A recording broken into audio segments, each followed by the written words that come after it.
Ayan, good day mga kabahay. Nandito tayo ngayon sa Ridgedale West Residences. Tunghayan po natin yung pag-turn over po natin ng bahay sa client. So, ayan na. Ito dito tayo. Magana tayo ngayon.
So, ayan po. May magtatanong lang po ako ng ilan. So, ano po yung naramdaman nyo finally na turn over na yung bahay? Di kami makapaniwala na natayo na yung bahay. Tapos, mixed emotions. Mixed emotions kami dalawa. Happy, yan. Ayun. Kasi nung pinuntahan natin to, lupa lang talaga siya. And ang bilis nung developer. Bilis ni Axia. Ayun. Tapos, gaano nyo po katagal inantay yung pagta-turn over? Ilang years? From Turnover? Opo, from down payment period? Ayun. Siguro almost 2 years. Ayun, 2 years na pala. Ayun. 18-19 months, parang gano'n. Ayun. Tapos, ano yung pinaka-exciting part para sa inyo? Yung sa pagkuha ng bahay? New venture for us kasi coming from poor family, ako personally, wala kaming sariling bahay, and then finally we're building our own, galing sa zero, and it hits different. Ayan. Tapos, ano po yung unang nyong napansin nung pagpasok nyo dun sa bahay? Yung sa Linnea. So, Linnea po yan, ha? Yan. Malinis yung pagkakagawa niya. Ano naman siya, hindi siya parang nababoy. Kasi nakakita na kami ng mga ibang turnover. Like sa family namin or sa sister ko, ganyan. Hindi maganda yung na-turnover sa kanya. Like sira yung bintana, yung pinto may puwang, ganyan. Ito, maayos talaga yung built ng bahay. Ako naman overall maganda yung gawa.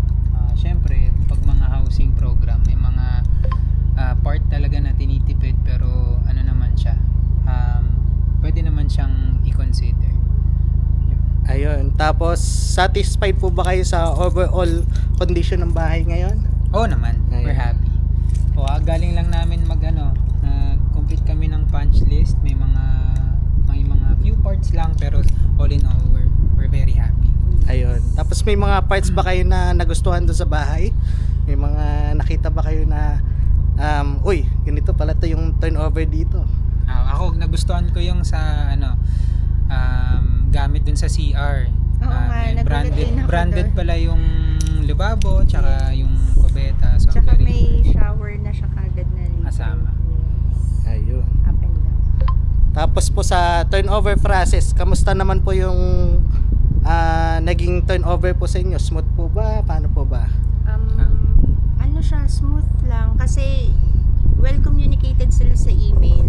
And then pag nag-chat ka sa kanila or SMS, nagre-reply kagad sila. And then yung process today ng turnover, mabilis lang din. Ready sila, yung admin. Sila, simple yung turnover, walang sugar Walang coating. sugar coating. Walang filter. Tapos mabilis yung process. Ayan. So, tapos dito naman po tayo sa tungkol sa community. Bakit po ito yung napili yung lugar? Malamig. Malamig.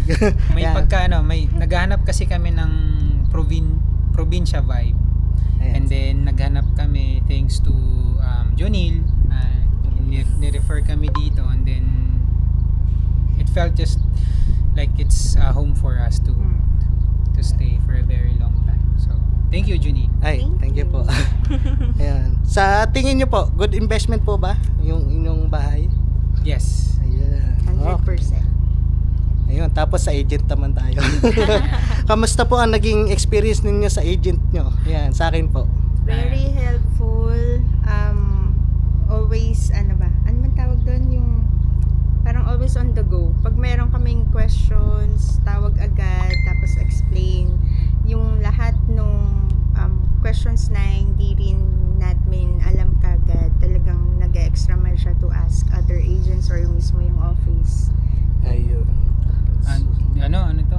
Hindi ko sure. Hindi, kaibigan ko kasi to. Ayan. Kaibigan ko si Jonil. So, walang bias. He's very knowledgeable sa kanyang craft. Ang nagustuhan ko sa kanya is very responsive siya. Anytime, kahit madaling araw, kasi panggabi ako nagtatrabaho. Pag nag-chat ka, few Minsan minutes 11 magre-reply na. PM, 12. Tapos, Tawag ka pa sa kanya. very patient towards our inquiries and questions. Minsan, natataranta kami kasi first time, home buyer. Tapos, Ako add ko doon, very passionate sa Yun. sa profession niya, sa career niya kasi most of the time yung mga agents na na-meet din namin before pa, makabenta lang eh. yes. Ito Hindi- talagang dadaling ka niya sa kung ano yung preference mo and yung makakabuti sa family mo. Parang gano'n. Hindi kanya mamadaliin kasi gusto niya makabenta. He's patient enough to wait kung kailan ka ready and kung kailan ka decided to commit. Yeah, so kudos sa'yo, brother. Ayan, thank you po. Tapos, last question na lang po ah. So, ano po yung maipapayo nyo sa mga bagong gustong kumuha ng bahay? Advice? Siguro, make sure na financially ready kayo kasi maraming mga kailangan ding bayaran bukod sa down payment tsaka sa amortization sa kung saan nyo kukunin sa pag-ibig ko sa bangko. Also, be sure to see to it na may savings kayo kasi hindi siya fully furnished. So may pros and cons siya. Bear type yung loob niya. Ang maganda doon, makakapag-decide kayo kung anong gusto nyong design. Pero syempre, kailangan nun may ipon. Yun, that's it. So, yan po yung ating nagtatapos dyan yung turnover para sa